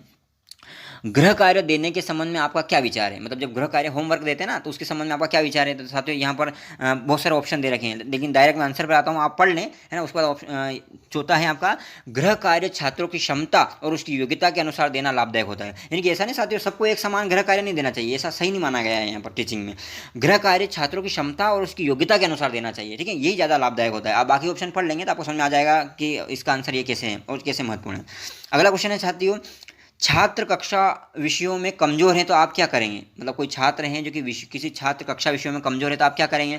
तो साथियों ध्यान रखें, कमजोर जानकर उसको दूर करने का प्रयास करें। उसकी जो भी कमजोरी है ना, उसकी जो भी कमजोरी है उसको जानकर उसको दूर करने का प्रयास करेंगे। आप बाकी ऑप्शन पढ़ लेंगे, जैसे बाकी ऑप्शन है कारण जानने का प्रयास करेंगे सिर्फ, या फिर विशेष प्रकार की कमजोरी का पता लगाएंगे, या प्रत्येक विषय में अलग अलग कमजोरी का पता लगाएंगे। ये सब मतलब अलग प्रकार की चीज़ें, इनसे बचना चाहिए। आप मेन महत्वपूर्ण बात पे आओ, कमजोरी जानकर उसको दूर करने का प्रयास करेंगे, तो ये इसका आंसर हो जाएगा। ठीक है साथियों, आप समझ रहे हैं मैं क्या कहना चाहता हूँ। यानी कि मैं चारों ऑप्शन नहीं बोलूँ तो आप चार ऑप्शन पढ़ना जरूर, बहुत महत्वपूर्ण है साथियों। ठीक है, क्योंकि यहाँ समय के अभाव में, क्योंकि यहाँ पर बहुत बड़ा वीडियो हो जाएगा फिर उसको लोग देखते नहीं है ना। आप कम समय में मैं चाहता हूँ आपको अधिक से अधिक मिल जाए, है ना, इसके लिए मैं इस प्रकार का कर रहा हूँ, आप देख लें। अगला है छात्रावास में छात्रों को देर से सोने की आदत है, दूर करने के लिए क्या करेंगे बताओ। छात्रावास में बहुत सारे छात्र हैं वो मतलब सुबह जो है, मतलब आपके संगे छात्र जो है देर से सोने की आदत है, रात में बहुत देर तक वो जागते रहते हैं, सोते नहीं हैं। तो उसके लिए क्या करेंगे, रोज़ सुबह सुबह उठाएंगे उनको, या इसमें होने वाली हानियाँ बताएंगे कि भैया देखो तुम देर से सोते हो इससे हानियाँ क्या होती है, या समय पर उठने के लिए महत्व बताएंगे। यानी कि सभी काम महत्वपूर्ण है यहाँ पर, तो यहाँ पर सभी आंसर हो जाएगा। ठीक है साथियों, क्योंकि समय पर उठने का महत्व भी बताना है उनको, और साथ साथ में उनको हानियाँ भी बताना है भैया तुम देर से सोते हो इससे क्या हानियाँ हैं, और रोज़ सुबह सुबह उनको उठाने का प्रयास भी करेंगे ताकि उनमें एक आदत लग जाए। ठीक है साथियों, आगे बढ़ते हैं साथियों। छात्रों में चोरी करने की आदत को कैसे दूर किया जा सकता है। अगर कोई छात्र है चोरी कर रहा है तो उसको कैसे दूर करेंगे, बालकों को परिताशक देकर या उदाहरण देकर या ताड़ना देकर, सजा देकर। तो साथियों यहाँ पर ये बाकी तो बिल्कुल गलत जा रहा है, सजा देकर, उदाहरण देकर, ताड़ना देकर, बालकों को परिताशक देकर जो है साथियों यहाँ पर अपन ये कर सकते हैं। ठीक है साथियों, अगला यहाँ पर है बालकों की शैक्षिक उपलब्धि में व्यक्तिगत भेद का मुख्य कारण है। देखो बालकों जो बहुत सारे बालक आपने देखा होगा, किसी क्लास में अगर आप पढ़ाते हो तो आपको देखा होगा कि सभी छात्र एक जैसे नहीं होते हैं, है ना। कोई आप देखेंगे बहुत अच्छी बुद्धि होती है, किसी की थोड़ी मंद बुद्धि रहती है ना, बहुत सारे अलग अलग प्रकार के बालक रहते हैं अगर आपने पढ़ा हो। तो ये बालकों की जो शैक्षिक उपलब्धि में जो व्यक्तिगत भेद होता है, इसका मुख्य कारण क्या है साथियों? ये वातावरण है साथियों। बहुत प्रभाव पड़ता है कि आप किस एटमॉस्फेयर में रहे हैं, है ना। अगर आपके आसपास का वातावरण बहुत अच्छा है ना साथियों, अपने मालवा में तो कहावत है कि कार्यार मेरे दोहरे भेद लूण नित लक्षण जरूर ले, यानी कि साथियों कहने का मतलब ये है कि संगत का असर होता है, वातावरण का असर होता है। यानी कि आसपास का वातावरण अगर आपका ऐसा मिला हुआ है, अपन बोलते हैं ना कि यार कि वो आईएएस बन गया तो यार वो तो उसके तो फैमिली बैकग्राउंड ही ऐसा था, उसके पापा भी आईएएस थे, उसके है ना दादाजी भी आईएएस थे, निश्चित रूप से उसका प्रभाव पड़ता है साथियों, क्योंकि उसको इसी प्रकार का वातावरण मिलता है, उसको वो चीज़ें पाने के लिए इतना संघर्ष नहीं करना पड़ता है। लेकिन जिसका बैकग्राउंड नहीं है साथियों, उसको थोड़ा समय लगाना पड़ता है ना। तो आप बिल्कुल चिंता ना करें अगर बैकग्राउंड नहीं है तो, लेकिन आप वातावरण बनाएं, आप अच्छे विद्यार्थियों के संपर्क में रहें, है ना। आप उन लोगों के संपर्क में रहें जिनसे आप कुछ सीख पाए, है ना, आप जीवन में आगे बढ़ पाए, ठीक है। निश्चित रूप से वातावरण का प्रभाव पड़ता है, ठीक है साथियों। आगे बढ़ते हैं, अगला क्वेश्चन है कि पर्यावरण प्रदूषण को रोकने के लिए आपके पास श्रेष्ठ उपाय क्या है? तो पर्यावरण की शिक्षा देंगे तो पर्यावरण प्रदूषण रोकने में बहुत ही महत्वपूर्ण रहेगा। बाकी भी आप पढ़ लें लेकिन ये ज़्यादा महत्वपूर्ण है, ठीक है साथियों। अगला है बिना विशेष कारण से आपसे नाराज मित्र के प्रति आपका व्यवहार होगा। यानी साथियों है ना, आपको है ना क्या होता है साथियों, जब आप किसी नौकरी में जाएंगे, है ना, तो वहाँ पर आपके किसी से मन मुटाव भी हो सकता है, किसी कोई नाराज भी हो सकता है। आपके व्यक्तिगत जीवन में, यहाँ से पढ़ने से मतलब नहीं, आपके व्यक्तिगत जीवन में भी कोई दोस्त नाराज हो सकता है। तो साथियों यहाँ पर आपको देखना है, कई बार क्या होता है कि बिना विशेष कारण से ही आपके कोई दोस्त आपसे नाराज हो जाते हैं, तो आपको उस समय क्या करना चाहिए, आपका व्यवहार क्या होगा उस समय? ध्यान रखना साथियों, उस समय उससे बातचीत करके उसकी जो गलतफहमी है उसको दूर करने का प्रयास करेंगे। और बाकी ऑप्शन भी आप पढ़ लेंगे, लेकिन उसमें ये सबसे ऑप्शन सही है कि उससे बातचीत करके गलतफहमी दूर करने का प्रयास करेंगे। और अगला ऑप्शन जैसे ये देखो, ये बात अन्य सभी मित्रों को बताएंगे कि भैया जो है वो नाराज हैं, तो ये चीज़ें तो नहीं करना चाहिए। आप भी उससे नाराज हो जाएंगे, ऐसा करेंगे क्या? बिल्कुल नहीं करना है साथियों। उसे प्रसन्न करने का प्रयास करेंगे, ये भी ऑप्शन हो सकता है, प्रसन्न करने का प्रयास करेंगे, लेकिन उससे ज़्यादा बेटर है कि उससे बातचीत भी करेंगे और गलतफहमी दूर करने का प्रयास करेंगे, ठीक है। तो इनमें ये ज़्यादा बेटर ये हो जाएगा, ठीक है साथियों, क्योंकि बेटर को देखना है अपने को। अगला क्वेश्चन है सामाजिक कुरीतियों को दूर करने का श्रेष्ठ उपाय क्या है? बिल्कुल साथियों, बहुत ही महत्वपूर्ण क्वेश्चन है ना। जैसे अभी मैं भी जो मौसर प्रथा है, यानी कि जो मृत्यु भोज है, इसके बिल्कुल बहुत ही सामाजिक कुरीति है साथियों ये, है ना। तो इन कुरीतियों को दूर करने के लिए शिक्षा एक ऐसा अस्त्र है साथियों जिससे ये सभी दूर हो सकती है। यानी कि जब शिक्षा पहुंच जाएगी सब तक, तो साथियों निश्चित रूप से सब चीज़ें क्या है, धीरे धीरे खत्म हो जाएगी सामाजिक कुरीतियां, है ना। तो सामाजिक कुरीतियों को दूर करने के लिए शिक्षा सबसे महत्वपूर्ण है साथियों, है ना। तो शिक्षा होना चाहिए, है ना। तो ये ध्यान रखें, इन चारों में से जाति, पंचायत, दंड या आधुनिक मूल्य या नहीं, शिक्षा सबसे महत्वपूर्ण है साथियों, ठीक है। क्या बोलते हैं कि शिक्षा उस शेरनी का दूध है जो पिएगा वह दहाड़ेगा साथियों, है ना। इसलिए शिक्षा बहुत महत्वपूर्ण है। यानी कि सामाजिक कुरीतियों को दूर करना है ना, हर प्रकार की कुरीतियों को दूर करना है साथियों, तो उसके लिए शिक्षा बहुत ही महत्वपूर्ण है। अगला क्वेश्चन है समाज के प्रति एक शिक्षक का दायित्व होना चाहिए। क्या होना चाहिए? उपदेश देता रहे, या घर घर ट्यूशन पढ़ाने जाए, या गरीब बच्चों को निःशुल्क में ट्यूशन देना है, या समाज में शिक्षा के प्रति लगन उत्पन्न करना। बिल्कुल, अगर मैं शिक्षक हूं तो मेरा दायित्व है कि शिक्षा के प्रति लोगों में लगन उत्पन्न करूं, बच्चों में लगन उत्पन्न करूं, वो पढ़े आगे बढ़े, ठीक है। उठे जागे और आगे बढ़े, है ना, बोला है ना, स्वामी विवेकानंद जी ने कहा है कि उठो जागो और आगे बढ़ो, और तब तक ना रुको जब तक कि आप क्या करो, उस सफलता को ना प्राप्त कर लो, उस लक्ष्य को ना प्राप्त कर लो, ठीक है साथियों। आगे बढ़ते हैं साथियों, अगला क्वेश्चन है आपके लिए।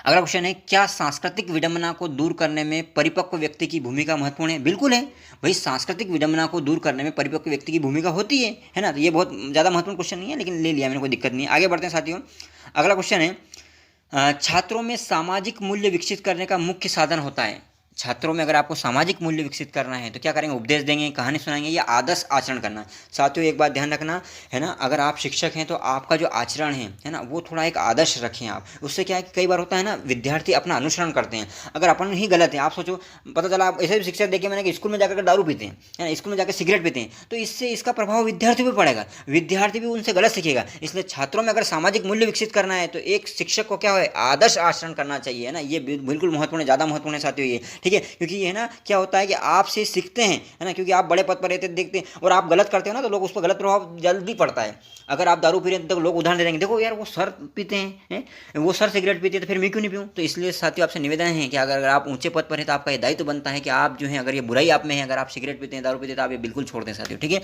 आगे बढ़ते हैं साथियों, आप शिक्षक को क्या बनना चाहते हैं? आप शिक्षक को क्यों बनना चाहते हैं?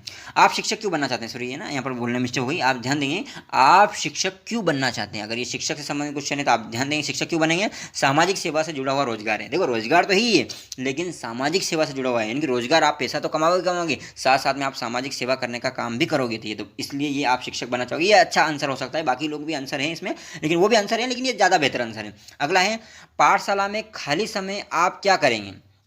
पाठशाला हैं, आप गए स्कूल में गए, कॉलेज में गए और खाली समय बैठे, उस समय क्या करेंगे आप? स्वयं का अध्यापन कार्य करेंगे क्या, या कमजोर छात्रों को पढ़ाएंगे, या अन्य शिक्षकों के साथ राजनीतिक चर्चा करेंगे, या पहले या दूसरे में से कोई एक कार्य करेंगे? बिल्कुल, स्वयं का अध्यापन भी आप कर सकते हैं या कमजोर छात्रों को पढ़ाने का काम भी आप कर सकते हैं। तो यहाँ पर आप ऑप्शन के अनुसार देख लें क्या इसका आंसर होगा। शिक्षा क्या है? देखो ध्यान रखें, शिक्षा क्या है? कला और विज्ञान भी है, और विज्ञान भी है, और व्यवसाय भी है। तो ये ध्यान रखें शिक्षा क्या है, क्योंकि आपके इसमें आता है शिक्षा, ध्यान रखना, कला भी है, विज्ञान भी है, और व्यवसाय भी है। शिक्षा व्यवसाय है कि नहीं है? और अभी आप देखेंगे नई शिक्षा नीति में ये शिक्षा के व्यवसायीकरण को दूर करने का प्रयास किया है सरकार ने, ठीक है। तो ये शिक्षा क्या है? कला भी है, विज्ञान भी है, और व्यवसाय भी है, ठीक है साथियों, बहुत ही महत्वपूर्ण है। आगे हैं समूह का सदस्य अपराध करने के बाद, हाँ आप सोचो, आप जहाँ पर काम कर रहे हैं, आप असिस्टेंट रजिस्ट्रार हैं और आपके नीचे कोई व्यक्ति है, या फिर आप प्रोफेसर हैं और आपके नीचे कोई व्यक्ति है, या मतलब आपके समूह का कोई सदस्य है जो अपराध करने के बाद सच्चे दिल से क्षमा मांग रहा है, तो आप नेता के रूप में क्या करेंगे? यानी कि आपकी लीडरशिप दिखानी है आपको, तो क्या करेंगे? किसी ने गलती कर दी आपके समूह में से, है ना, आपके ऑफिस में से किसी ने गलती कर दी और फिर आपसे क्षमा मांग रहा था, आप क्या करेंगे? उसे क्षमा कर देंगे, क्षमा नहीं करेंगे, या देखा जाएगा जो होगा जो, या क्षमा करने के साथ पश्चाताप के लिए समझाएंगे? बिल्कुल ये ज़्यादा ऑप्शन सही है, क्षमा कर देंगे ये भी सही है, लेकिन इससे ज़्यादा बेटर है क्षमा करने के साथ उसे पश्चाताप के लिए उसे समझाएंगे, ठीक है साथियों। तो ये बहुत ही महत्वपूर्ण था। अगले क्वेश्चन की ओर बढ़ते हैं साथियों। अगला है, देखो अगर आप प्रिंसिपल हैं, प्रधान अध्यापक के रूप में हैं, तो आप अधीनस्थों के घर कब जाएंगे? उनके आमंत्रित करने पर जाएंगे क्या, या मुफ्त की चाय पीने के लिए जाएंगे, या कभी भी नहीं जाएंगे, या संकट के समय जाएंगे? साथियों एक बात ध्यान रखना, आप चाहे किसी भी ऑफिस में हो, लेकिन आपका व्यक्तिगत, आपका सामाजिक दायित्व भी कुछ बनता है ना। अगर बड़े पद पे हो, आप रजिस्ट्रार हो, आपके नीचे बहुत सारे कुछ लोग हैं जो अधिकारी हैं या फिर कुछ कर्मचारी हैं, या आप अगर प्रोफेसर हो तो आपके नीचे कोई कर्मचारी हैं, अधिकारी हैं, या फिर आप कह सकते हैं कुछ अन्य प्रोफेसर हैं, तो साथियों आपका ये बिल्कुल कर्तव्य बनता है कि आपके जो नीचे हैं, अगर आप प्रिंसिपल हैं, प्रधान अध्यापक हैं, तो जो आपके अधीनस्थ हैं उनके संकट के समय आप हेल्प भी करें, संकट के समय उनका साथ भी दें। चाहे उनके खुशी के समय आप ना जाएं, लेकिन साथियों संकट के समय जरूर जाए, है ना। ये चीज़ बिल्कुल महत्वपूर्ण है, क्योंकि आपको न सिर्फ वो बनना है बल्कि आपको सामाजिक दायित्व भी निभाना है ना, ठीक है साथियों। आगे बढ़ते हैं साथियों, यहाँ पर ये ज़्यादा महत्वपूर्ण क्वेश्चन नहीं है।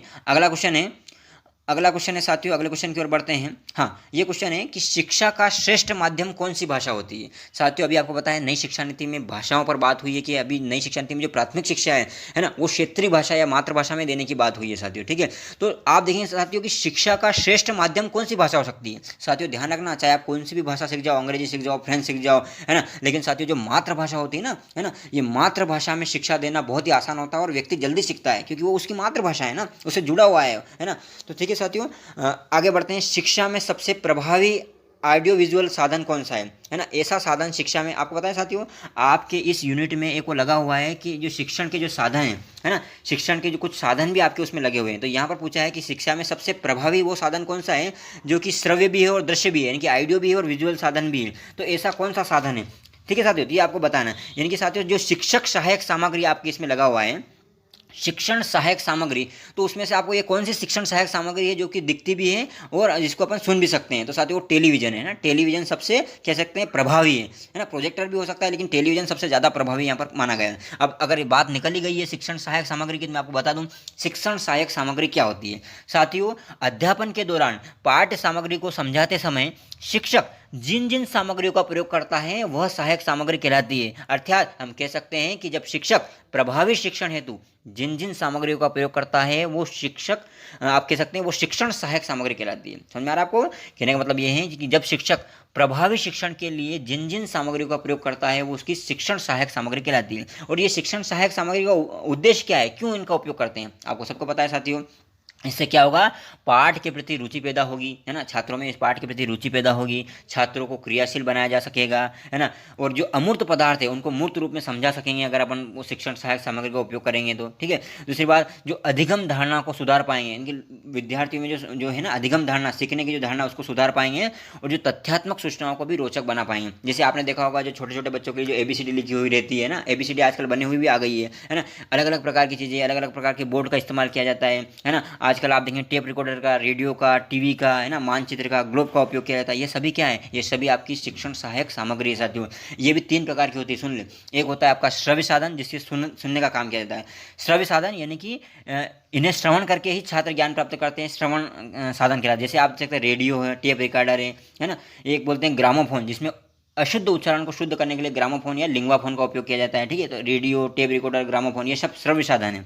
दृश्य साधन यानी कि जो देखने योग्य, जिनको देखकर सीखने का काम किया जाता है, जैसे कि आप देख सकते हैं चार्ट, मानचित्र, है ना, तो ये सब देखकर अपन देख सकते हैं। ठीक है, तो ये सब देखने वाली चीज़ हो गई। और एक और होती है दृश्य श्रव्य, इनकी देख भी लें और क्या सुन भी लें, तो जैसे टेलीविजन हो गया, है ना। तो ये सब चीज़ें साथियों बहुत ही महत्वपूर्ण है, मैंने पूरा आपको लगभग बता दिया है, देख लेंगे। आगे बढ़ते हैं साथियों, यहाँ पर तो ये टेलीविजन हो ही गया।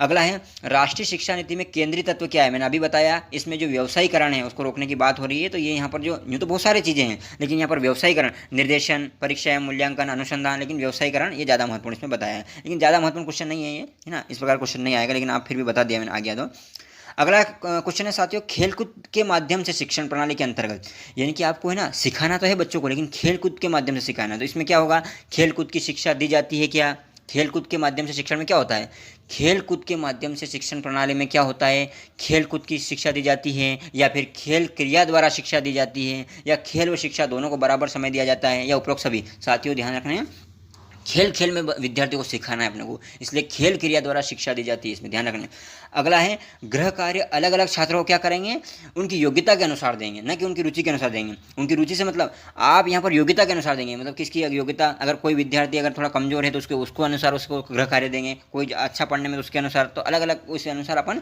जो है गृह कार्य दे सकते हैं। ठीक है, और ध्यान रखना विद्यार्थियों में जिज्ञासा पैदा की जाती है, जन्मजात नहीं होती है, ज्ञान से भी बढ़ती है, लेकिन अध्यापक में अवश्य होनी चाहिए। लेकिन ध्यान, जिज्ञासा जो पैदा की जाती है, विद्यार्थियों में जिज्ञासा कौन पैदा करेगा, एक शिक्षक करेगा। एक अच्छा शिक्षक है तो वो जिज्ञासा खुद ब खुद कर लेगा, है ना। और एक अच्छे विद्यार्थी का गुण है ये कि उसमें जिज्ञासा होना ही चाहिए। ठीक है, आपके उसमें नेट जेआरएफ में डाला हुआ है कि एक विद्यार्थी का गुण क्या होना चाहिए, एक विद्यार्थी जो है जिज्ञासु प्रवृत्ति का होना चाहिए, ईमानदार होना चाहिए। ठीक है, और अपने कार्य के प्रति लगन से मेहनत करने वाला होना चाहिए। तो ये सभी एक, और दूसरी बात आप देखेंगे वो स्वान निद्रा, यानी कि एक कुत्ते के समान नींद निकालना होना चाहिए, कम निद्रा निकालना चाहिए। पता चला 8-8, 10-10 घंटे सो रहे हैं, है ना, तो 4-5 घंटे, 6 घंटे, 7 घंटे, जो भी आप एक निश्चित जो समय है, साइंस कहता है कि 7 से 8 घंटे जो भी है, तो 5-7 घंटे एग्जाम के समय, तो ये इतना ही नींद निकालना चाहिए। पता चला 9-9, 10-10 घंटे सो रहे हैं, तो ये गलत बात है। ठीक है, तो ये भी होना चाहिए, कम निद्रा निकालने वाला होना चाहिए, यानी कि स्वान निद्रा वाला जो है चरित्र होना चाहिए, यानी कि कुत्ते के समान निद्रा होना चाहिए, है ना। इस पर बक ध्यानम, यानी कि ध्यान कैसा होना चाहिए, बगुले के समान ध्यान होना चाहिए आपका, है ना। तो ये सब चीज़ें आपने पहले पढ़ी होगी, है ना। आगे बढ़ते हैं, आप किस छात्र को पढ़ाना पसंद करेंगे, बताओ। अगर आप शिक्षक हैं तो किस छात्र को पढ़ाना पसंद करेंगे आप, जो ध्यान से पढ़े उसको, जो शांत रहे उसको, या जो विनीत हो उसको, या जो जिज्ञासु। देखो देखा जाए तो चारों ऑप्शन लगभग सही लग रहे हैं, लेकिन जो जिज्ञासु, मैंने बताया विद्यार्थी का सबसे महत्वपूर्ण गुण है जिज्ञासु होना, क्योंकि जो जिज्ञासु रहता है ना तो वो जानने का प्रयास करता है नई नई चीज़ों को। ठीक है, तो उसको पढ़ाना जो है ज़्यादा पसंद करेंगे कोई भी अच्छा शिक्षक। ठीक है, अगला है शिक्षक को जो शिक्षक समाज की उन्नति का मार्ग पर ले जा सकता है, क्योंकि वह शिक्षक जो शिक्षा की समाज को उन्नति का मार्ग पर ले जा सकता है, क्योंकि वह भावी नागरिक को सही मार्ग दिखाता है। साथियों, शिक्षक ही वह व्यक्ति है जो शिक्षा के माध्यम से समाज की उन्नति कर सकता है या समाज को सही रास्ता दिखा सकता है। इसलिए भावी नागरिक को सही मार्ग कौन दिखा सकता है, शिक्षक ही दिखा सकता है। ठीक है साथियों, अब अगला क्वेश्चन है शिक्षक को सर्वाधिक प्रेरणा किससे मिलती है। एक शिक्षक को सर्वाधिक प्रेरणा जो है साथियों वो किससे मिलती है, ध्यान रखना, नई नई शिक्षण विधियों के प्रयोग से प्राप्त आनंद से मिलती है, याद रखना। ठीक है, बहुत ही महत्वपूर्ण है। आगे बढ़ते हैं साथियों, अगला क्वेश्चन है विद्यार्थियों को उच्च उपलब्धि के लिए प्रोत्साहित करने हेतु निम्न में से कौन सी अधिक प्रभावी विधि है। यानी आपके विद्यार्थी हैं और उनको आप चाहते हो कि यार वो आईएएस बन जाए, वो डिप्टी कलेक्टर बन जाए, वो रजिस्ट्रार बन जाए, तो उनको क्या करना है, अगर वो अच्छा काम करे तो उनकी प्रशंसा करेंगे, प्रशंसा करने से वो फिर और आगे और भी कुछ करने का प्रयास करेंगे, है ना। आलोचना करने से, कठोर श्रेणीबद्धता करने से, कठोर दंड देने से वो शायद इतना वो नहीं कर पाए जितना कि उसको प्रशंसा करने से वो आगे आदमी बढ़ जाएगा। ठीक है, इसलिए प्रशंसा क्या है कि प्रशंसा बिल्कुल करनी चाहिए, है ना। लेकिन लोग तो यहाँ बुराई करने में लगे रहते हैं। ठीक है, बुराई भी एक वो चीज़ है कि बिल्कुल करनी चाहिए, लेकिन बुराई जब होती है ना बिल्कुल करनी चाहिए, मतलब वो मतलब नहीं कि बुराई सभी करनी चाहिए। बुराई यानी कि जो चीज़ गलत है उसकी बुराई करो, आपको कोई दिक्कत नहीं, लेकिन जो सही है भाई उसकी बुराई। और दूसरी बात, पहली बात तो आपको प्रशंसा करना सीखना चाहिए। हर व्यक्ति जब कोई भी व्यक्ति जब प्रशंसा करता है ना, आप सोचो आप जब सबकी प्रशंसा करोगे ना, निश्चित रूप से आप में वो गुण आ जाएंगे, आप भी उस क्वालिटी को धारण कर लेंगे ना। तो प्रशंसा करना एक अच्छी चीज़ है, आप भी लोगों की प्रशंसा करें, लोग भी आपकी प्रशंसा करेंगे, लेकिन आप बुराई करेंगे लोग भी आपकी बुराई करेंगे, सिंपल सा है। आगे बढ़ते हैं साथियों, अगला क्वेश्चन है यहाँ पर कि बच्चों की पोशाक यदि एक जैसी हो तो इसका क्या लाभ होगा। आप सोचो, आपने देखा होगा स्कूल में, कॉलेजों में जो एक जैसी जो ड्रेस रहती है ना, जैसे कॉलेज में तो जनरली कम रहती है, लेकिन स्कूलों में आप देखें एक जैसी पोशाक रहती है ना, एक जैसे कपड़े पहन कर आते हैं विद्यार्थी, है ना, एक जैसी यूनिफॉर्म पहन के आते हैं। तो इसका क्या लाभ है, मतलब बच्चों की पोशाक यदि एक जैसी हो तो इसका क्या लाभ है। इसका लाभ है बच्चों में एकता की भावना होगी। ध्यान रखना, अलग अलग धर्म जाति समाज के जो बच्चे हैं वो सभी जब एक ड्रेस में आते हैं ताकि उनमें भेद नहीं किया जाता है ना, एकता की भावना आती है। साथियों समझ में आ रहा है आपको। ये यहाँ पर जैसे बहुत सारे लोग सुंदर लगेंगे, अभिभावकों को पैसे की बचत होगी, नहीं नहीं, इसमें सबसे महत्वपूर्ण है बच्चों की एकता की भावना आएगी। ठीक है साथियों, बच्चों में एकता की भावना आएगी। अगला है साथियों, देखो संप्रेषण तो अलग से है ना, संप्रेषण बहुत महत्वपूर्ण है साथियों। अगर आप शिक्षक हो या आप किसी भी पद पर हो तो एक प्रभावी संप्रेषण, कम्युनिकेशन अच्छा होना चाहिए साथियों। और ये कैसे संभव है ना। और ये अलग से यूनिट जोड़ दी गई है नेट जेआरएफ में। तो नेट जेआरएफ में ध्यान रखना, उस यूनिट में भी काम आ जाएगा ये। नेट जेआरएफ में एक यूनिट जोड़ दी गई है संप्रेषण यानी संचार यानी कम्युनिकेशन। तो साथियों प्रभावी संप्रेषण हेतु क्या करें, वाक्य छोटे होने चाहिए। यानी कि साथियों अगर मैं आपको समझा रहा हूं तो अगर मैं मिश्रित वाक्य, बड़े बड़े वाक्य अगर आपको बोलूंगा सामने तो हो सकता है आपको समझने में दिक्कत हो, लेकिन जब वाक्य छोटे होंगे तो ये प्रभावी संप्रेषण होगा, मेरी बात आप तक आसानी से पहुंच जाएगी। ठीक है, अगला क्वेश्चन है, विचार संप्रेषण को रुचिपूर्ण बनाने का अच्छा साधन क्या हो सकता है। देखो ध्यान रखें, जब अगर आप भाषण भी दे रहे हैं तो आप क्या करें, आपकी भाषा जो है वो प्रभावी भाषा रखें, लोगों को प्रभावित करने वाली भाषा होनी चाहिए। दूसरी बात, दृश्य श्रव्य साधन का उपयोग भी करें और विचारों में स्पष्टता होनी चाहिए। पता चला आपके विचारों में भी द्वंद्व चल रहा है तो वो काम नहीं करें। पता चल रहा है कि आप बोल क्या रहे हो और कर क्या रहे हो तो वो भी नहीं चलेगा, है ना। विचारों में भी स्पष्टता होनी चाहिए, है ना, संचार में। अगला है, क्लासरूम में विचार संप्रेषण के स्तर को ऊंचा उठाया जाता है। यानी अगर क्लासरूम में आप पढ़ा रहे हो तो विचार संप्रेषण के स्तर को ऊंचा कैसे उठा सकते हैं, जो उपलब्ध साधन है उनके द्वारा। जो भी उपलब्ध साधन है, अगर आपके पास ब्लैक बोर्ड है तो उसके माध्यम से, है ना, आपके पास प्रोजेक्टर है तो उसके माध्यम से आप क्या कर सकते हो, क्लासरूम में विचार संप्रेषण को अधिक उच्च बना सकते हो। ठीक है साथियों, बहुत महत्वपूर्ण है। विचार संप्रेषण के मार्ग में बाधा क्या है। अब ये क्वेश्चन बहुत आता है कि विचार, आपको विचार को संप्रेषित करना है, आपके विचारों का संचार करना है, उसमें बाधा क्या हो सकती है। ध्यान रखना, जो शोर होता है वो भी एक बाधा है, लेकिन यहाँ पर देखा रखा है अगर आपका अस्पष्ट विचार है, समझ में भी नहीं आ रहा है तो वो बाधा हो सकती है। भाषा का निम्न स्तर है तो वो भी समझ में नहीं आएगा। और उचित साधनों का अभाव है, आप उचित साधन का उपयोग ही नहीं कर पा रहे हैं तो भी आपकी बात दूसरों तक नहीं पहुंच पाएगी। जैसे अभी मैं आपको ये समझा रहा हूँ, अगर मैं अस्पष्ट बोलूँ समझ में नहीं आएगा आपको। ठीक है, भाषा का बिल्कुल निम्न स्तर रखूँ, अगर मैं बिल्कुल लोकल या इस प्रकार की, तो हो सकता है आपको समझ में ना आए सभी को, है ना। तो मेरे को वो देखना पड़ेगा कि आपके सामने मैं किस प्रकार की भाषा का उपयोग करूँ। ठीक है, तो ये सभी चीज़ें जो हैं कहीं ना कहीं बाधा का काम करते हैं अगर आप सही रूप से उपयोग नहीं करते हैं। ठीक है, अगला है, शिक्षण में वीडियो ऑडियो साधनों का इस्तेमाल क्या करेगा, संप्रेषण को प्रभावी बनाएगा। ध्यान रखना, अगर आप सोचो कि अगर वीडियो भी हुए आपके सामने, है ना, और साथ साथ में आप देखेंगे वीडियो के साथ में ऑडियो भी है तो ये संप्रेषण को प्रभावी बनाता है। ठीक है साथियों, ये बहुत ही महत्वपूर्ण है। सिर्फ आप सुन रहे हो तो वो इतना महत्वपूर्ण नहीं है, लेकिन आप देख भी रहे हो तो कितना महत्वपूर्ण हो जाता है। आप समझ रहे हो मेरी बात को। अगला है, छात्र अध्यापक के मध्य कक्षा में होने वाले संचार का उद्देश्य क्या है। साथियों, ज्ञानार्जन हेतु अंत क्रिया, मतलब ज्ञान का अर्जन तो करना है लेकिन एक दूसरे के बीच अंत क्रिया भी करना है, एक दूसरे से वार्तालाप भी करना है ना, बातचीत भी करना है। क्योंकि देखो देखो ये अब दिक्कत यही तो है, जैसे आप ऑनलाइन शिक्षण में यही दिक्कत है, क्योंकि यहाँ छात्रों से अपन बात नहीं कर पाते। जैसे अभी मैं भी चाहता हूँ, अगर मेरे सामने बहुत सारे जो है विद्यार्थी हो तो मैं जब उनसे बात करूँगा तो शायद शिक्षण और अच्छा हो सकता है ना। मतलब आप कह सकते हैं ना, ऑनलाइन चीज़ें की बहुत सारे फायदे भी, लेकिन नुकसान ये है। देखो फायदा तो ये है कि देखो आप पता नहीं कहाँ कहाँ से हो। हाँ, आप कमेंट करके जरूर बताएं कि आप कहाँ से मेरा वीडियो सुन रहे हैं, आप किस जिले से सुन रहे हैं या अदर स्टेट से सुन रहे हैं तो अदर स्टेट भी लिखें आप। और अगर किस जिले सुन रहे हैं, रतलाम से सुन रहे हैं, भोपाल सुन रहे हैं, इंदौर सुन रहे हैं, तो आप लिखें कमेंट में कि आप किस जिले से मेरा वीडियो सुन रहे हैं ना, ताकि मेरे को पता चले आप कहाँ कहाँ से सुन रहे हो, है ना। ये तो आप लिखना ही सही। लेकिन साथियों मैं आप ये बता रहा था, यहाँ पर बहुत सारी बातें जो बता रहा था कि विचार संप्रेषण के लिए अंत क्रिया जो होती है, यानी कि जब क्लास लगी होती है ना साथियों, जब आप सोचो मैं पढ़ा रहा हूँ, साथ में मेरे विद्यार्थी बैठे हो सामने, तो अगर आपके मन में कोई क्वेश्चन होता है ना तो वो भी आप मेरे से पूछ सकते हो, मैं भी आपसे पूछ सकता हूँ। तो वो संप्रेषण की बात ही कुछ अलग है। लेकिन साथियों यहाँ पर जो संप्रेषण है ना, जो है ये जो मैं कर रहा हूँ ये ऑनलाइन संप्रेषण है। और निश्चित इसमें पहले से अपने को ऐसी तैयारी करी जाती है कि आपके मन में कुछ क्वेश्चन उठे ना, लगभग सभी क्वेश्चन का आंसर देने का प्रयास किया जाता है। फिर भी आपके मन में क्वेश्चन हो तो आप कमेंट बॉक्स में पूछ सकते हैं। ठीक है साथियों, तो छात्र अध्यापक के मध्य कक्षा में होने वाला संचार का उद्देश्य क्या है, ज्ञानार्जन हेतु अंतक्रिया, ज्ञान के अर्जन के लिए अंतक्रिया होती है, एक दूसरे के मध्य संवाद होता है। ठीक है साथियों, अगला है, कक्षा में विचार संप्रेषण निर्भर करता है कक्षा की अंतक्रिया पर। मैंने पहले बताया, जैसे अभी आप पढ़ रहे हो मेरे से, लेकिन आप अपने विचार जनरली नहीं ला, लेकिन अगर मेरे सामने बैठे हो आप और मैं आपको पढ़ा रहा हूँ तो आप सोचो, आप तुरंत आपके मन में कोई भी क्वेश्चन उठता है आप पूछ लोगे। लेकिन कक्षा की जो अंतक्रिया है वही कक्षा में विचार संप्रेषण पर निर्भर करता है। कक्षा में विचार संप्रेषण किस पर निर्भर करता है, कक्षा की अंतक्रिया पर निर्भर करता है। यानी कि साथियों अगर मैं कुछ पढ़ा रहा हूँ, अगर आपकी तरफ से अच्छा फीडबैक आ रहा है तो मैं समझ जाऊँगा हाँ मेरा भाई जो विचार संप्रेषण सही हो रहा है, और फीडबैक सही नहीं आया इसलिए बोलता हूँ फीडबैक दीजिए, दिया कीजिए। इससे पता चलेगा ना कि भैया मैंने आपको समझाया है तो आपको मेरा जो संप्रेषण है ना, मेरे जो विचार है वो आप तक पहुँचे कि नहीं पहुँचे, पता चला मैं ही अपने आप में समझ रहा हूँ, है ना। तो इसलिए आपको बोलता हूँ मैं कि आप कमेंट करके बताइए अच्छा लगा कि नहीं लगा, है ना।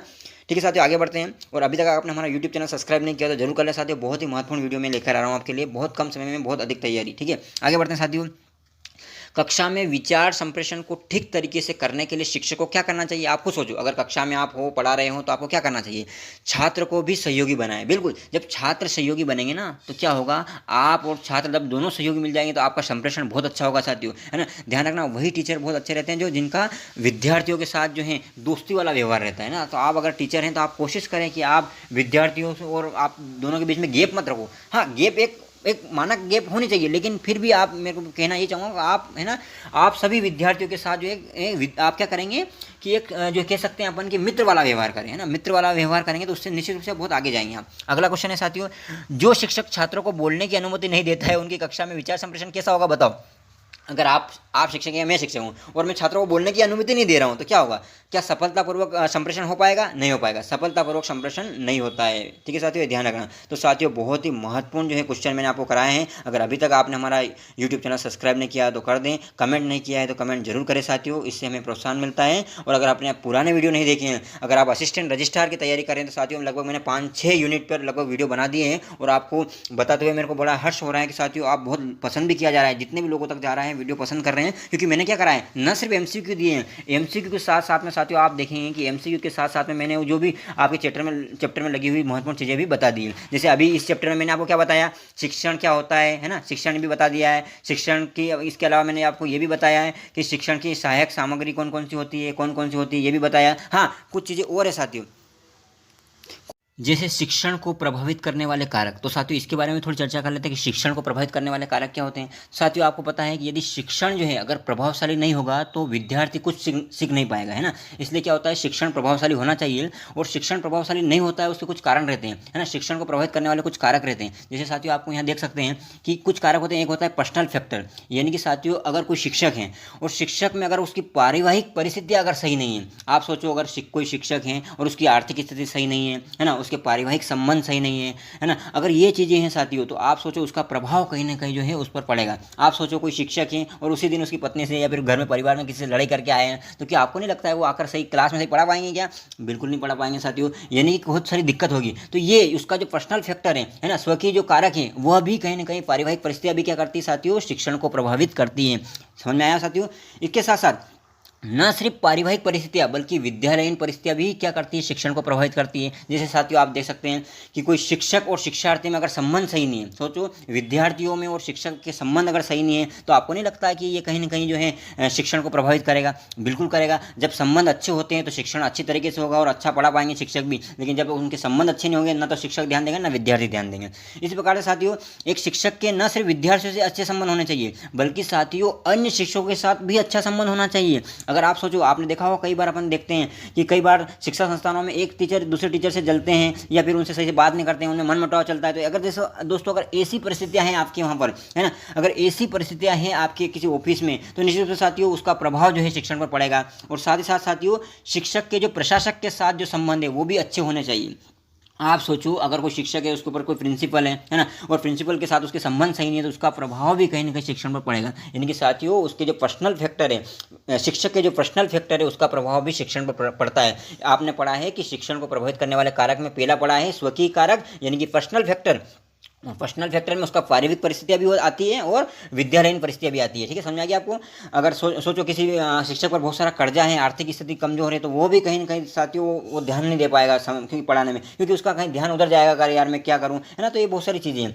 इसी प्रकार से साथियों ये तो हो गया स्वकीय कारक यानी कि पर्सनल फैक्टर होते हैं। इसी प्रकार से कुछ बौद्धिक कारक भी होते हैं, है ना। बौद्धिक कारक में क्या होते हैं साथियों, कहने का मतलब ये है साथियों कि शिक्षक बौद्धिक दृष्टि से जितना प्रखर होगा उसका शिक्षण भी उतना ही प्रभावकारी होगा। सोचो अगर मैं पढ़ा रहा हूँ और मुझे इस विषय का अगर नॉलेज ही नहीं है तो मैं अच्छा पढ़ा पाऊंगा क्या, नहीं पढ़ा पाऊंगा। इसलिए क्या है साथियों शिक्षक को बौद्धिक दृष्टि से भी क्या होना चाहिए, प्रखर होना चाहिए, ताकि वो क्या करें, अगर वो प्रखर होगा तो जो जिज्ञासु विद्यार्थी है उनके जो है बहुत सारे प्रश्न पूछेंगे, उनका भी उत्तर वो आसानी से दे पाएगा। नहीं तो कई बार ऐसा होगा, कई बार अपन देखते हैं ये बहुत सारे जिज्ञासु जो विद्यार्थी होते हैं, जिज्ञासु विद्यार्थी की बात कर रहा हूँ मैं, अति जिज्ञासु की बात नहीं कर रहा हूँ, जो बहुत सारे बिना फालतू क्वेश्चन पूछते रहते हैं। जो वास्तविक क्वेश्चन है, वैलिड क्वेश्चन है, वो पूछते हैं, उनका जवाब वो तभी दे पाएगा कोई एक शिक्षक अगर वो उसमें उस विषय में पारंगत है, वो अगर प्रखर बुद्धि का है। यानी कि बौद्धिक कारक भी साथियों यहाँ को शिक्षण को प्रभावित करते हैं। आपने देखा होगा बहुत सारे शिक्षक ऐसे हैं जिनको उस विषय का ज्ञान नहीं है फिर भी पढ़ाते हैं, तो कहीं ना कहीं साथियों आपको नहीं लगता है कि वो उस विषय को अच्छे से नहीं समझा पाएंगे। आप सोचो आजकल विद्यालय में बहुत हो रहा है, आप देखेंगे प्राथमिक विद्यालय में, मिडिल स्कूल में आप देखेंगे कि जिन शिक्षकों का मैथ्स नहीं है उनको बोला जा रहा है कि आप मैथ्स से पढ़ाइए, तो आपको लगता है कि वो अच्छे से मैथ्स से पढ़ा सकेंगे? बिल्कुल नहीं पढ़ा सकेंगे साथियों। दिक्कत तो आती है ना। हाँ, ऐसा जरूरी नहीं है कि एक शिक्षक अगर वो मैथ्स सिखाए तो साइंस अच्छे से नहीं पढ़ा पाए, होता है